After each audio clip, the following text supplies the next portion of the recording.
지금 우리가 함께 나누실 말씀은 창세기 25장 27절에서 34절까지의 말씀입니다.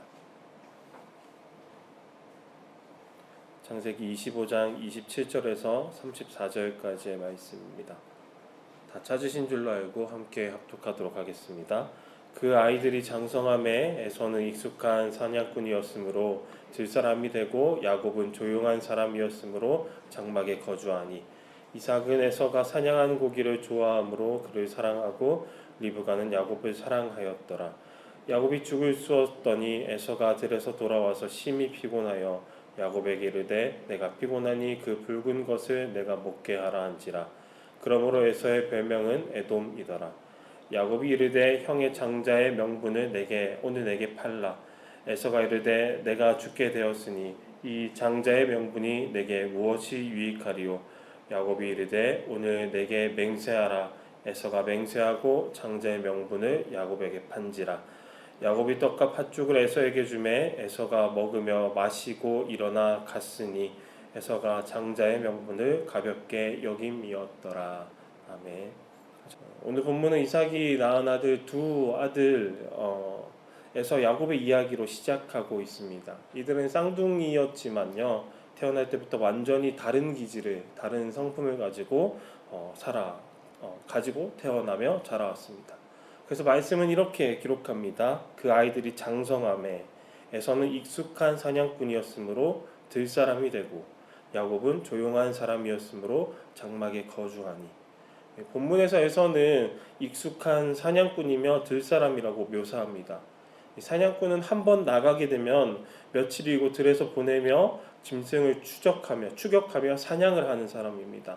요즘처럼 총으로 이렇게 간단하게 사냥을 하는 것이 아니기 때문에 이 짐승을 잡기 위하여서 몇 날 며칠을 바깥에서 보내야 했고 굉장히 몸이 재빠르고 날렵해야 했었습니다.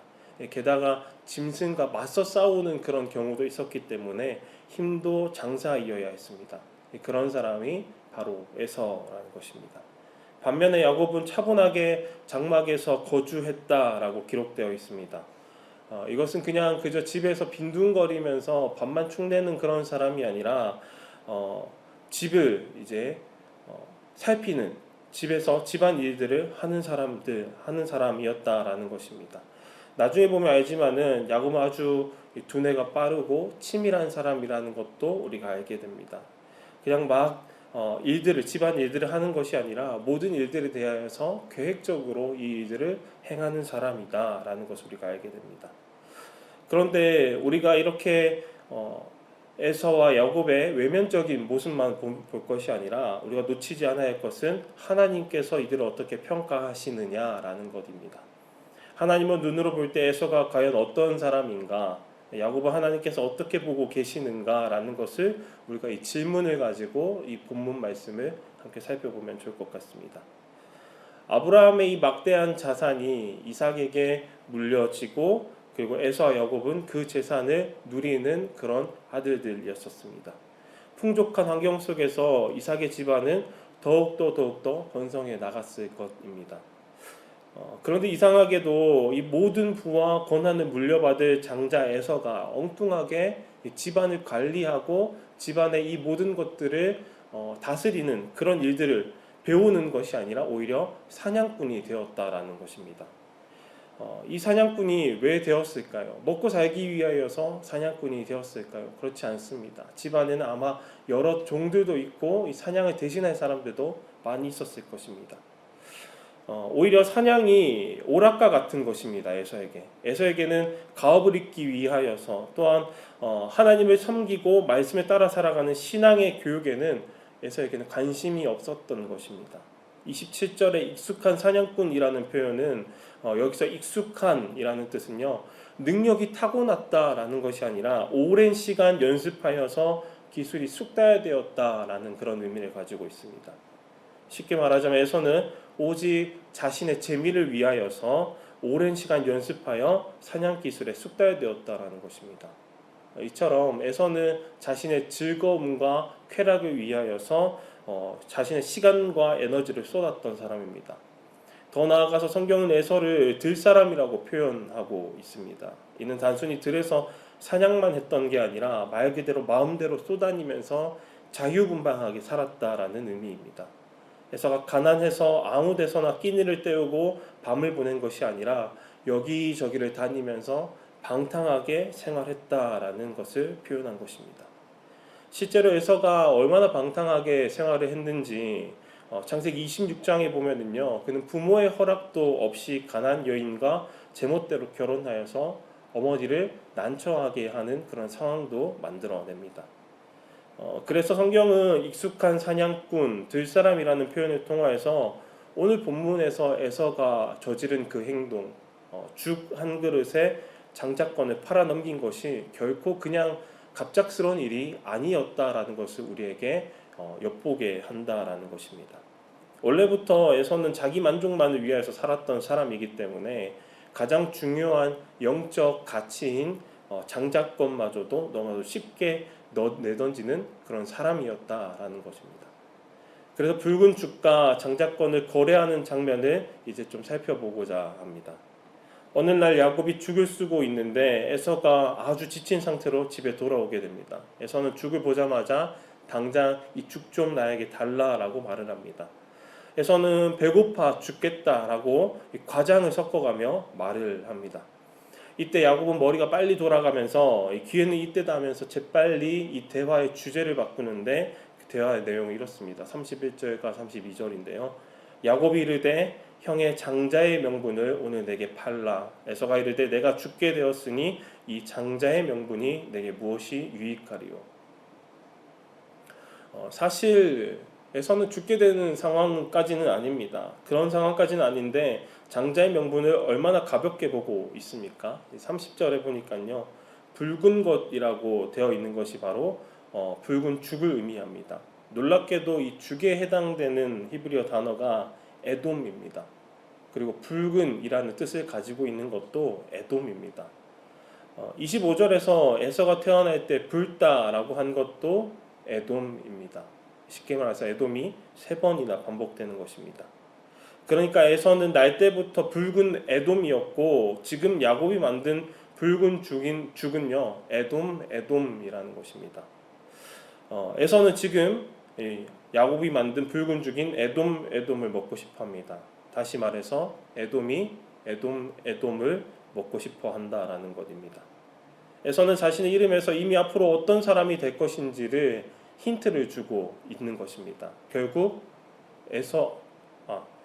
에서의 인생은 죽을 먹기 위한 인생이다라는 것을 우리에게 표현하는 것입니다. 쉽게 말해서 육신의 만족을 위하여서 사는 인생이 바로 에서의 인생이다라는 것입니다.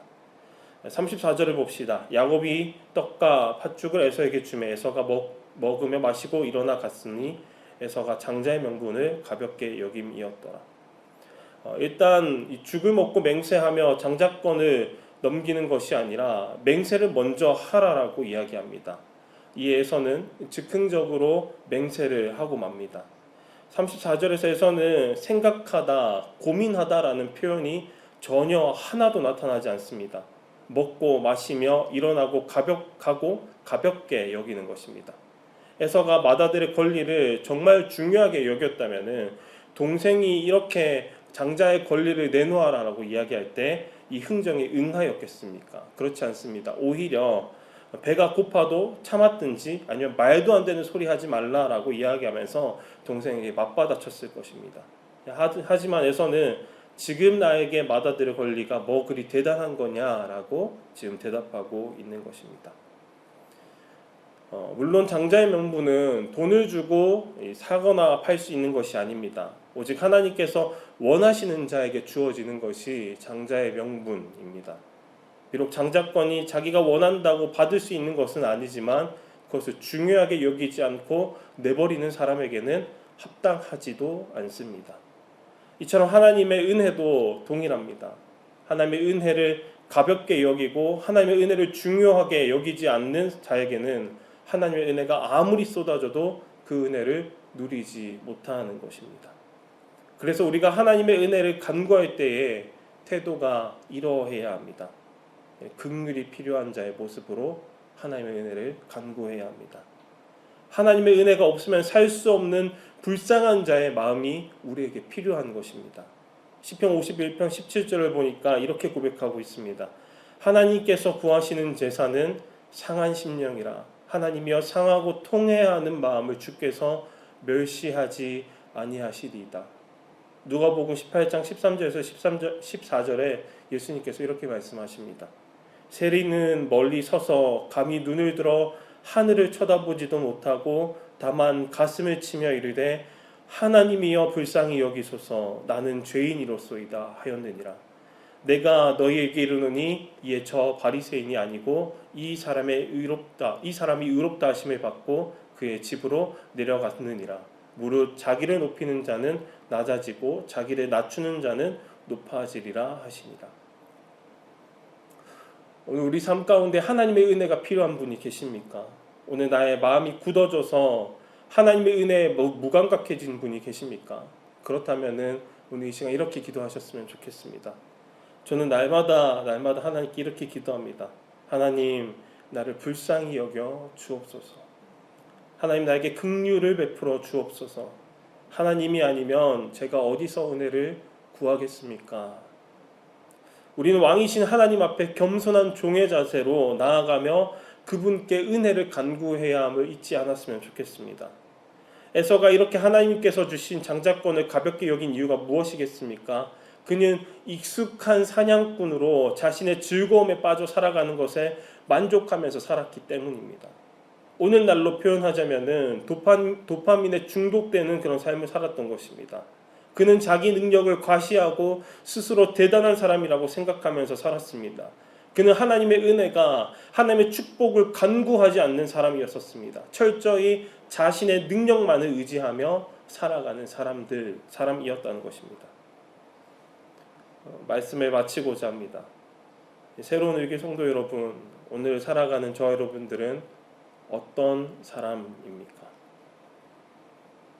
하나님의 백성이라고 하는 우리의 삶은, 우리의 마음은 어떤 마음입니까? 세상의 즐거움을 쫓고 계시진 않습니까? 우리의 성공을 위해 내가 이 세상에 익숙한 사냥꾼이 되기 위하여 모든 것을 쏟으며 그곳에 집중하며 살아가고 계시진 않습니까? 에서와 같이 하나님께서 베풀어 주신 그 은혜를 가벼이 여기고 계시지는 않습니까? 혹시 기억하고 계십니까? 내가 구원받았을 때를 기억하고 계십니까?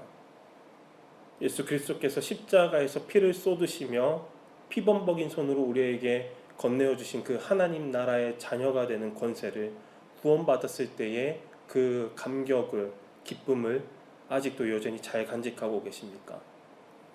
이 땅을 살아가면서 성공을 위해서라면, 부유함을 누리기 위해서라면, 잠깐의 행복을 위해서라면 내가 받은 구원, 복음이 거추장스럽게 느껴질 때도 있었을 것입니다. 복음 때문에 모든 것에 실패를 경험할 수도 있다고 생각될 때도 있었을 것입니다. 그러나 그럼에도 그리스도인은 내 인생이 세상이 말하는 실패로 끝날 것을 알면서도 복음을 지켜내는 자입니다.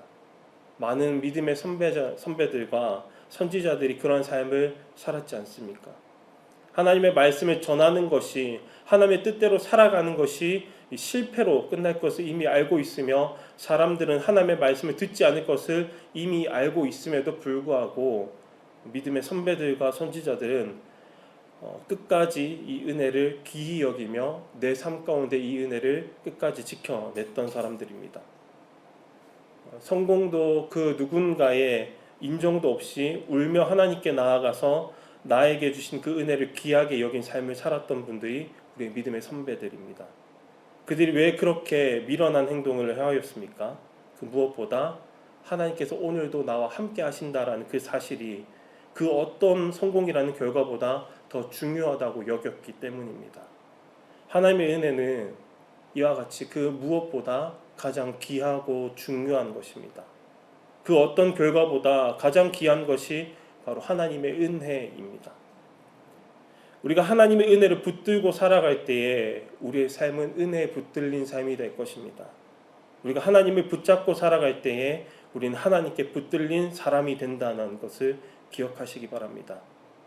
그리고 저와 여러분들이 고백했던 것들을 기억하시기 바랍니다.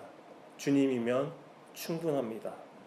이 고백엔 내 삶이 실패로 끝난다 할지라도 하나님께 붙들린 인생이라면, 하나님께서 주시는 은혜라면 그 은혜가 더 이상 내 삶 가운데 주어지지 않는다 할지라도 나는 이미 얻은 은혜로도 충분하고 만족하며 이 은혜를 귀히 여기며 끝까지 살아가겠습니다 라는 고백이 담겨 있지 않습니까? 많은 사람들이 에서의 길을 선택하며 그리 걸어가고 있습니다. 혹시 내가 에서의 길을 걷고 있지는 않습니까? 그렇다면 돌이키시기 바랍니다. 하나님의 은혜를 간구하시기 바랍니다.